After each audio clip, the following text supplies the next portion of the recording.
to first? Okay. Very briefly, Your Honor, please. The city of Memphis filed 3 separate petitions for a waiver in this case. After the Chancery Court... Petitions with? The Historic Commissions. Okay. And when I say commission, just to speed things up, it's Historic Commission. After the court, after December 20th, 2017, we filed both a declaratory petition with the Historic Commission asking to interpret what's happened in Memphis. And we also filed under the Heritage Protection Act an injunction as Chancellor allow an application for an injunction. Just for a narrow injunction under that statute. So we've got... And the statute says that is basically to preserve it while the process, administrative process, is going forward. Yes, sir. Okay. And so we're here today in front of Your Honor. We still have the case in the before the Historic Commission. Okay. And this is about the appeal, the Chancellor. And let me say this, the Chancellor did issue, she dissolved the injunction, but she did issue a stay. And that's what we're here today about. She issued a restraining order. I'm sorry? Wasn't there a restraining order? Initially, she issued a restraining order. The city of Memphis filed a motion to dismiss, and she dissolved that after hearing the city of Memphis. And then she issued a stay protecting these statutes, specifically to the Equestrian statute and the Jefferson Davis statute. And we're here today asking the court, however you craft it, if you decide that they should be protected, whether you want to use a stay. Well, we're going to follow the law. Yes, sir. Okay. But you've got the discretion, I suggest to you, if you want to just keep the chance to stay in the court shall, to the extent necessary to preserve the status of any memorial prior to a final determination on a waiver or a complaint by the commission, the court shall issue a restraining order or injunction to preserve the memorial and any related public property pending a final ruling on any request for injunctive relief. Yes, sir.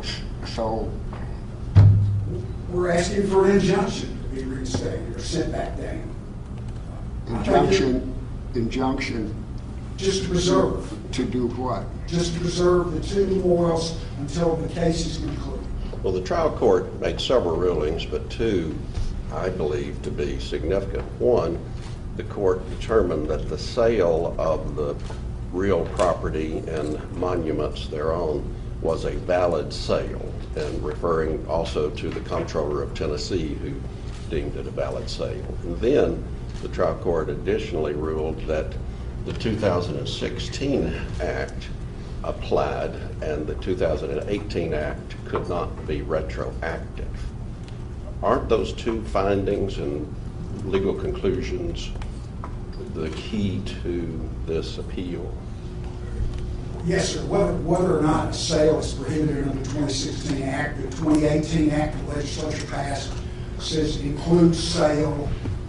So yes, sir. And that act passed and went into law more than a year after the sale. Yes. So how can it apply to the sale? The 2016 Act? The date 2018. Well, we think the 2016 Act's applicable, may it please the court. But does it prevent the sale of the property? 2016 Act, we contend it does because of the broad language in there where it says it shall not be altered, amended, disturbed. There's a long series of prohibited acts. But then how do you square that, though, with the statutes in Title 12? I mean, they seem to be more specific and more clear that municipalities and metro governments are permitted to do this very thing. Well, we would say that we cite cases to the fact that the Heritage Protection Act is very specific, and when you start doing statutory interpretation, you've got to look at the specifics. And let me answer that by saying that the city of Memphis 3 times came in front of the commission asking for the waiver. 3 times they did, and saying that the commission had jurisdiction. We didn't take that position. The city of Memphis said the Historical Commission had jurisdiction. Well, perhaps at that time, the city of Memphis desired to keep the land in their portfolio and the monuments in their portfolio. But now clearly they've changed position, decided to sell it out of the portfolio. Yes, sir. And that statute's out there, you're correct. But we also say that the court should consider the actual Historic Commission and what they're doing with the Historic Preservation Act of 2016. Let me ask you about the introductory clauses then in both. sorry, Let me ask you about the introductory clauses of both those Title 12 statutes. One says, without limitation by reason of any other provision of law. That's in the 12.2.302. The other, 12.2.501, says notwithstanding any rule, regulation, or other law to the contrary. I mean, what does that language mean if it doesn't mean you don't look to the Heritage Protection Act when you're making a decision to sell to a not-for-profit? Your Honor, please, in all due respect, I think that you have to consider the Heritage Protection Act. It's very specific. But is that not a law? I mean, I guess if that clause is to have any meaning, if we're to give it any meaning, as I know you'll concede, we're required to do, don't we have to say that these provisions of Title 12 trump the Heritage Protection Law? Well, we would respectfully disagree with that. The legislature passed one, as the court knows, in 2013, and they passed this 2016 Act to improve it, if you will, strengthen it, and I think the legislature is very clear in their intent. They want this narrowly defined, and they want to protect these state historic statutes and monuments. And I don't think... Position, they want the statutes in Title 12 narrowly. I'm sorry? Your position is they want the statutes in Title 12 narrowly construed. And yes, sir. Okay. And where do we get that from, though? Where does that come from? Why do we apply that principle with respect to Title 12 in this instance? Well, Your Honor, please, it's statutory construction, and it's very specific. And the case law... Well, I mean, is this in derogation to common law? I mean, what's the principle that alerts us that we're doing narrow construction here? From the language of the statute itself. I mean, the Tennessee Heritage Protection Act, the legislature is very clear in what they're trying to do there. Protect the statutes, protect the memorials.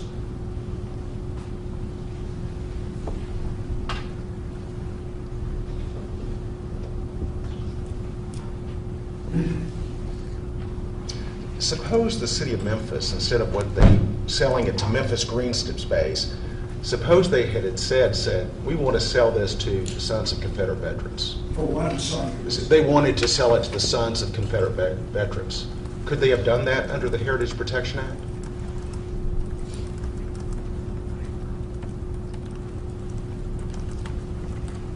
No. They had to get away with first. The question you might ask is, could they sell it to Shelby County? That's maybe an issue question. And it would still be a government entity owning it, so they could probably sell it to Shelby County.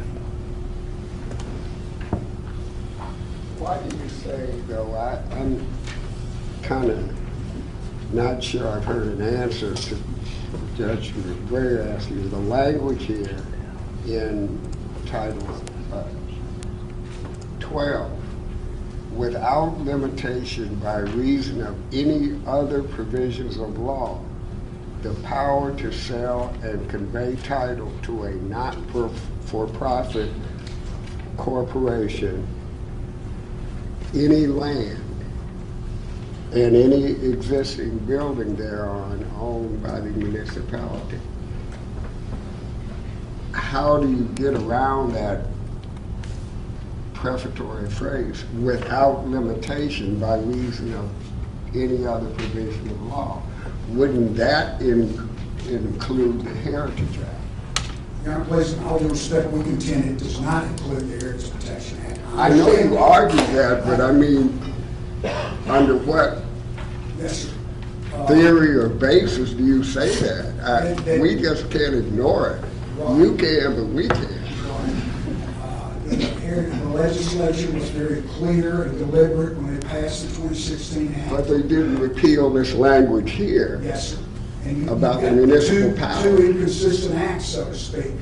And it's our job to construe them in peri materia, right? Yes, sir. Okay.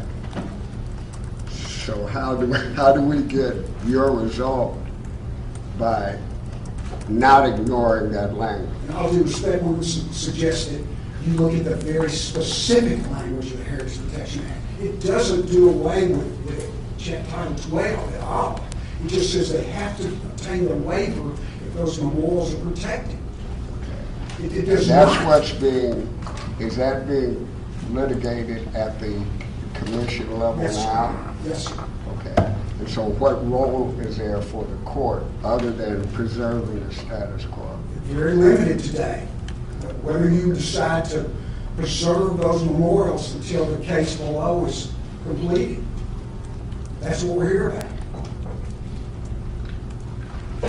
Just a couple of things, Your Honor, please. All right. And just in that regard, isn't there hasn't green space promised, represented that the memorials will be maintained? They have in the past, Your Honor, please, but Chancellor Lyle did issue the stay. Right. And so you think it's necessary to have an injunction? Right. Yes, sir. Or continue to stay, however y'all craft that. Just very briefly, a couple of things that we used in relationship to the application for the injunction that we think is important to this case, and that is there was a conspiracy. In 2008, the city of Memphis applied to have the equestrian statue placed on the National Registry of Historic Places. It was granted. It's on the National Registry of Historic Places. In that application, the city of Memphis said that the forest equestrian statue was the headstone of the grave. And we argued this before. They knew, the city of Memphis knew it was the headstone of the grave when they came in there with cranes and ripped it off. They violated Tennessee law. They desecrated that grave. That was part of our basis for injunctive relief, that they desecrated the grave when they removed the headstone, which was this massive equestrian statue. The other thing, and my time's almost up, the city of Memphis, on the other statute, Jefferson Davis, never applied for a waiver. Never applied for it. They just had an easement, may it please the court, for the Jefferson Davis ground, for that Confederate park. They just had an easement. But they did a deed to green space, and under Tennessee law, the Supreme Court said, if it's dedicated for a park, they can't do that. It reverts back to the heirs. The city of Memphis didn't have authority to issue a deed to green space for the Jefferson Davis ground. And so those are two of the things. They had an easement for the park? Yes. Or for the portion of the park that the memorial is on? I'm sorry, that was They had an easement for the park itself or for the portion of the park where the memorial is located? There's two different parks. For the Confederate Park where Jefferson Davis statue was located, they had an easement. They didn't own it in fee simple. But yet they did a deed to green space. An easement for the park land Yes, itself? yes. All right, thank you, Mr. Jones. We'll hear from you again on rebuttal.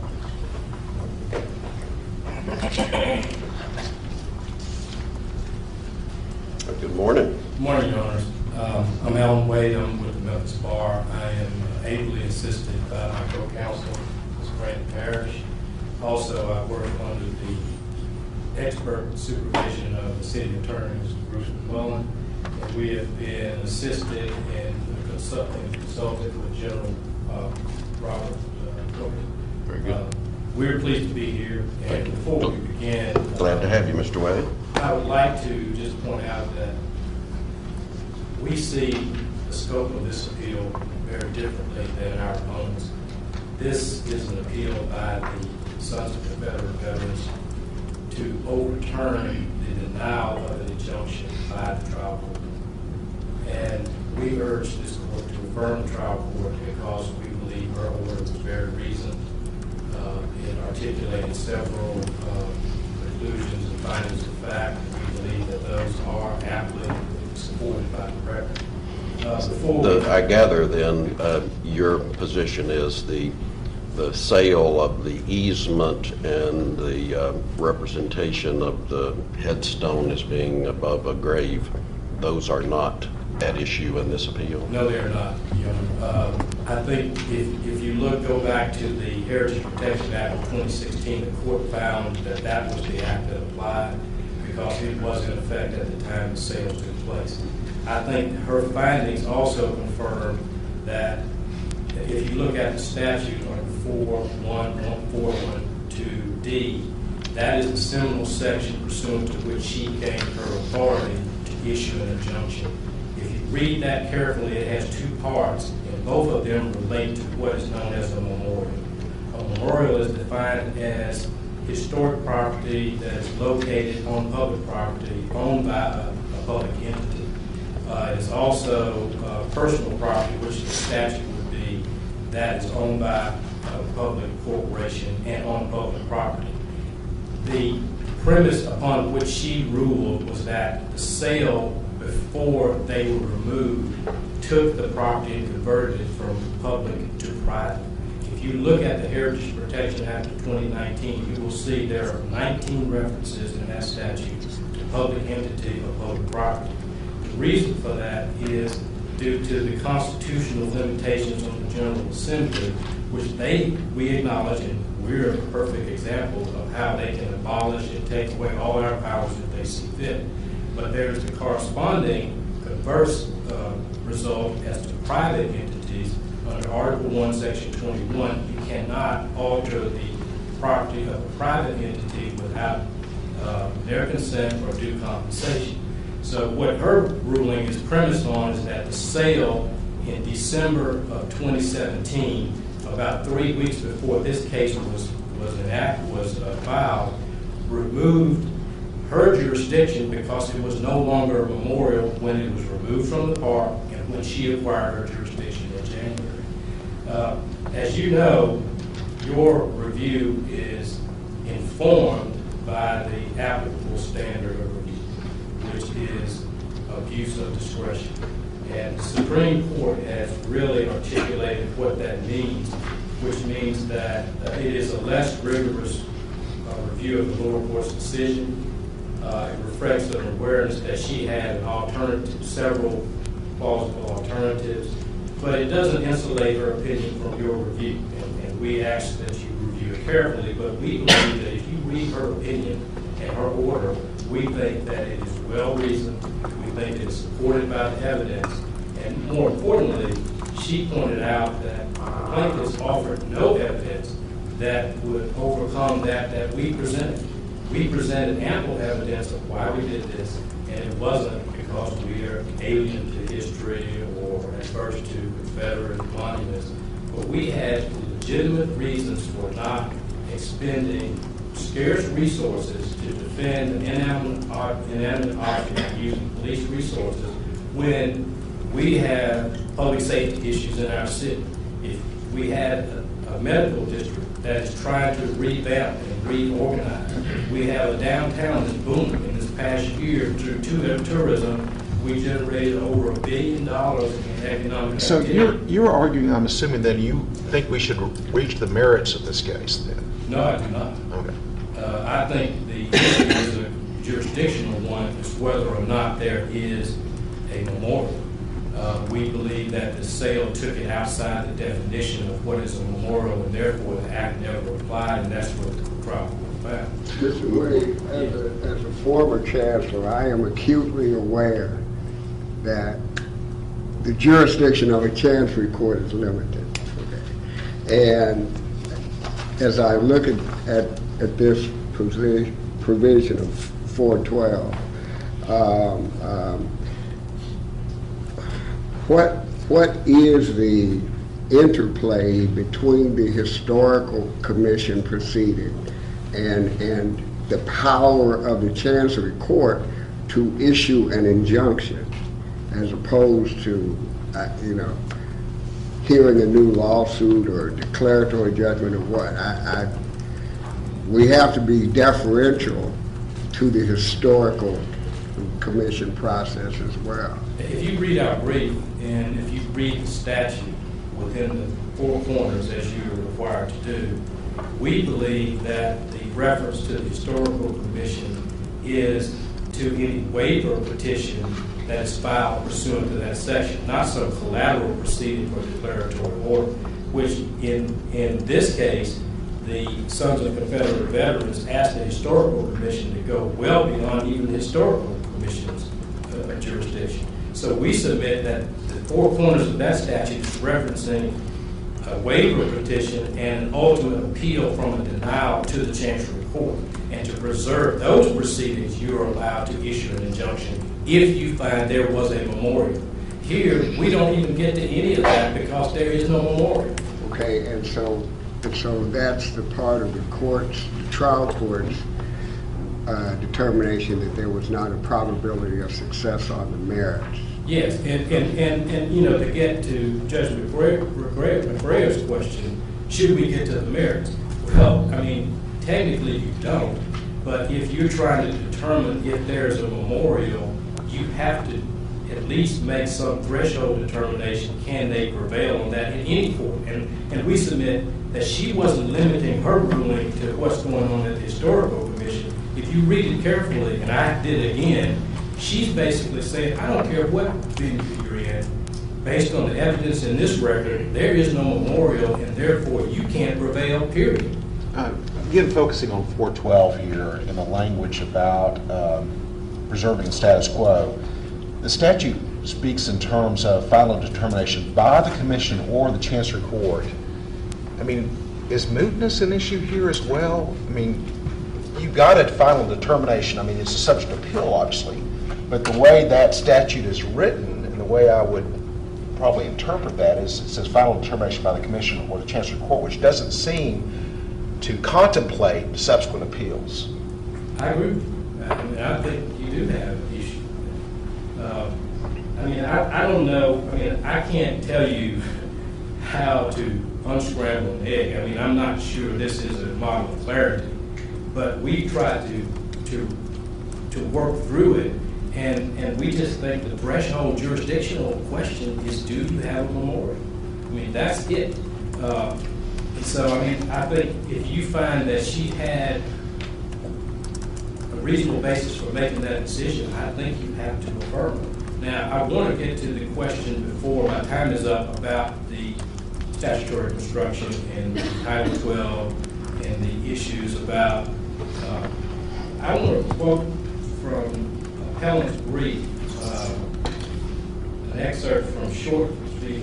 Bartholomew, which basically says, we assume that whenever the legislature enacts a provision, it is aware of other statutes relating to the same subject. Unless the newer statute, which is the Heritage Protection Act here, expressly repeals or amends the old one, the new provision is presumed to be in accord with the same policy embodied in the prior statutes.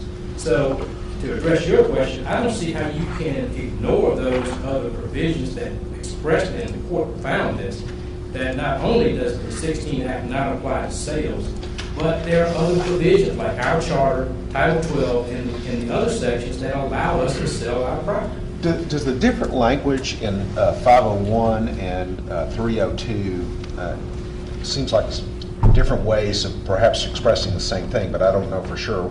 One says without limitation by reason of, other one says notwithstanding rule or regulation. Was any difference intended by the legislature in using different words in those two subsections? I don't read it differently, Your Honor. I think they're intending that these sections, unless you repeal them or distinguish them in a subsequent legislation, I think they apply and give municipalities the ability to sell their property. And I'll defer to my co-counsel unless you have any further questions.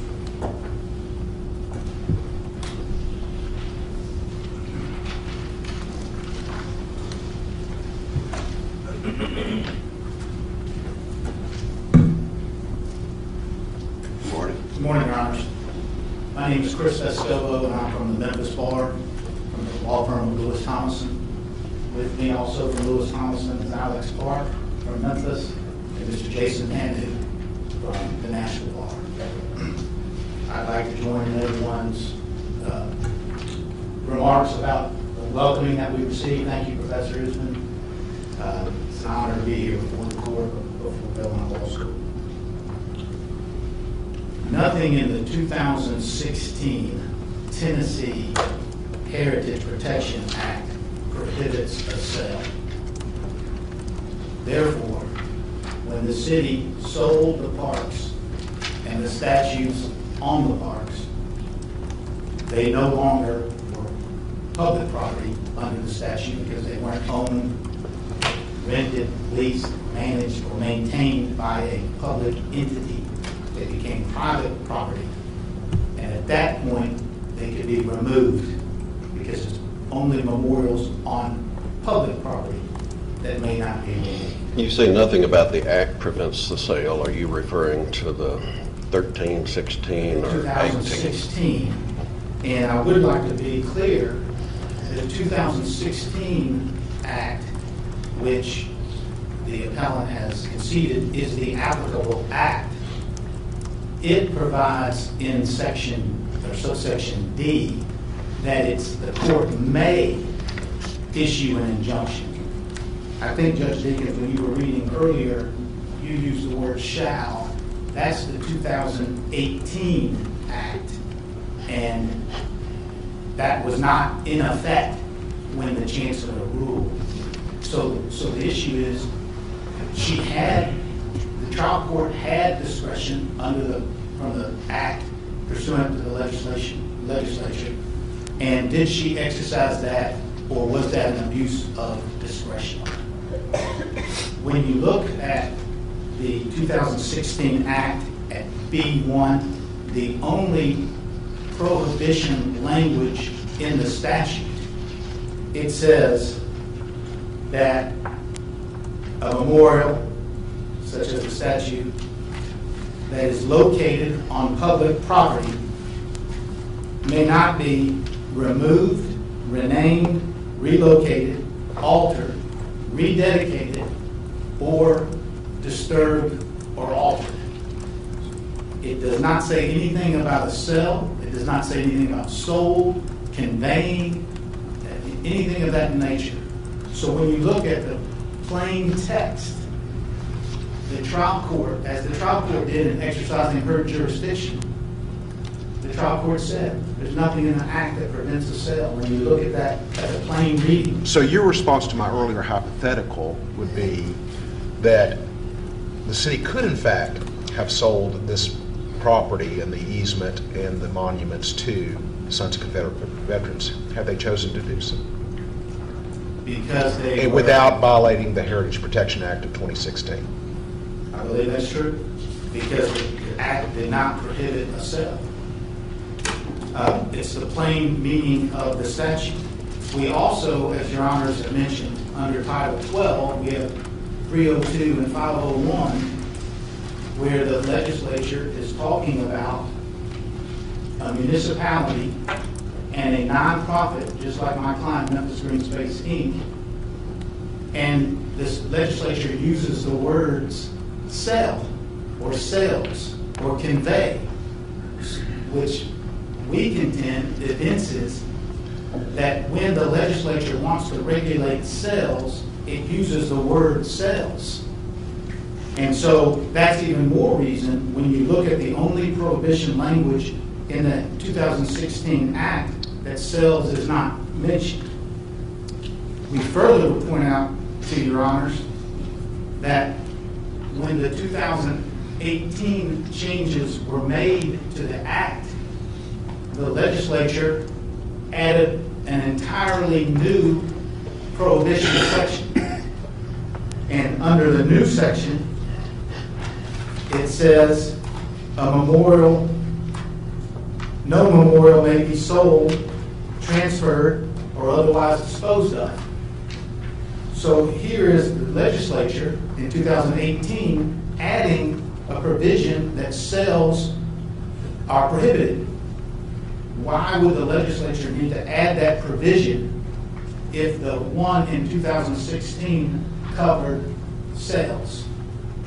That evinces the intent of the legislature that it understands in 2016 it wasn't prohibiting sales, but now in 2018 it is. And we also pointed out in our brief the legislative history where it was discussed Memphis is water under the bridge. What was in 2016 prevented removals of memorials. Now in 2018, we're adding the prohibition of sales. And also the sponsor of the bill said it's not to be applied retroactively. So when you look at the plain reading of the statute, when you look at the statute, as your honors all three have pointed out, notwithstanding any other laws to the contrary, or without regard to the exact language of other laws, a municipality may sell to a nonprofit using the word sales. And when you look at the 2018 changes, it all comes to the conclusion that the 2016 Heritage Protection Act did not prohibit a sale. Let me ask you this one thing, just because I abhor loose ends. The representation that was made by Green Space that injunctive relief was not necessary because you had represented to the governor that the statutes would be maintained and what have you. Can you elaborate on that? I think the record is clear that Memphis Green Space intends to find a suitable location for the statues, and in the interim, it's going to protect and conserve them as they are required to under the transfer documents until a suitable location can be found. And it's this lawsuit that's preventing Memphis Green Space from doing it. I would also like to point out... And that's based upon the stay, not the injunction. Correct.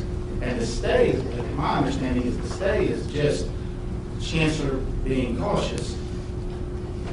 I find it's not covered. It doesn't apply, but I'm going to issue the stay so the appellants can go on their appeal. It's only for the duration of the appeal. To preserve the status quo. Preserve the status quo. And then lastly, I'd like to make the point that the matter before the only statute which the legislature has given some authority to the Tennessee Historic Commission is the Tennessee Heritage Protection Act. The Tennessee Historic Commission has no jurisdiction to rule on any of those other claims such as desecration of graves, anything relating to the headstone, which we disagree with the characterization of it as a headstone. But so, in essence, what I believe the appellant is arguing, well, even though the HPA, the Heritage Protection Act doesn't apply, you need to let the Tennessee Historic Commission go forward on matters that the Tennessee Historic Commission has no authority whatsoever to hear. And so, for those reasons and the entire record, we ask that you affirm the trial court and find that the exercise of the trial court's discretion in denying the injunction was not an abuse of discretion. Thank you. Thank you, Mr. Vescovo. Mr. Jones, you have 5 minutes for rebuttal.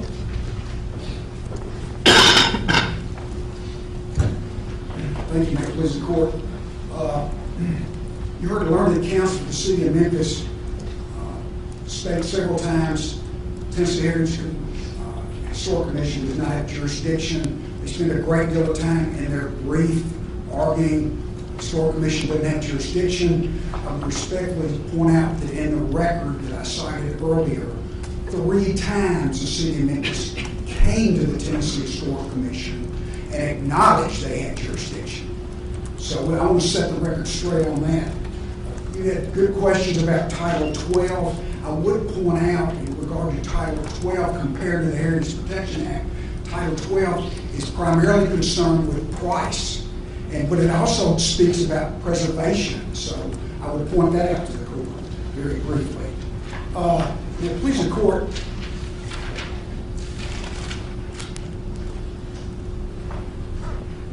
TCA 41412B prohibits removal or disturbance or alteration without a waiver. I mean, that's what we're talking about. Removal, disturbance, or alteration. Any of that requires a waiver, and we would submit common sense. A sale is going to require a waiver. That's what the legislature meant by all of those different words in that statute.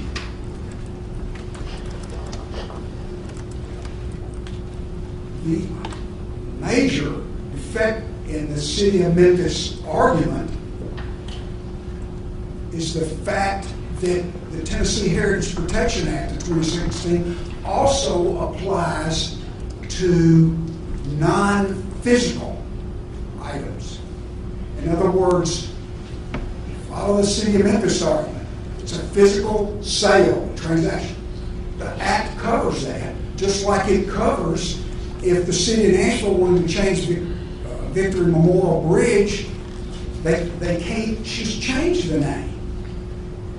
They have to go to the commission and get a waiver. Names are included. The name you're referring to as a non-physical item? Yes, sir. Okay. So we contend that's a major hole in their argument, an effective hole, that the commission, the act applies not only to physical removal, but also to renaming. And that's very important in this case.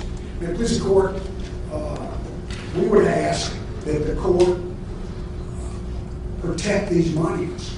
This is American history. Whether you like Confederates or Southern history or whatever, it's American history. And Chancellor Lau, and I respectfully disagree with the green space lawyer, felt like they should be protected until we can have a hearing. And for the record, we've never had a hearing in front of the Historic Commission. A hearing on what? On whether they violated the act, whether the sale constitutes a violation of the act. We contend that that should take place. So you don't think that that happened in what this court did in denying the injunction? She didn't deny. You don't think that issue was resolved in the denial of injunction? As you asked me at the very start of this, you said, Jonesy, there are two different proceedings going on. And I said, yes, sir. There was a very. I think there are about 3 or 4 now after the argument. Yes, sir. But we don't get there. Yes, sir. There's a very narrow one with Chancellor Lau. Okay. Just about that limited thing for the injunction. And then the broader one was for the commission to rule. And we think the commission should rule, and we would ask respectfully for y'all to craft an opinion that protects the monuments until we can have such time we can have that resolved. Thank you, and we appreciate the parking too. Oh, that wasn't free. You'll have to pay me. You'll have to pay me after this. Yes, sir. Thank you, Mr. Jones and Mr. Wade and Mr. Vescovo for your arguments. They were also excellent. And knowing that you have other responsibilities, you're free to go if you wish, but you're also free to stay if you want to hear the discussion. And I will say the last discussion that I know occurred in this room was about 3 or 4 weeks ago when Judge Dinkins and I were honored to sit right over here when Chief Justice John Roberts sat right there and had a conversation with us. And I was very impressed with the Chief Justice. I left the conversation with a comfortable feeling about the... It took us about a week, to bring him down into humble. Well, some judges didn't get invited.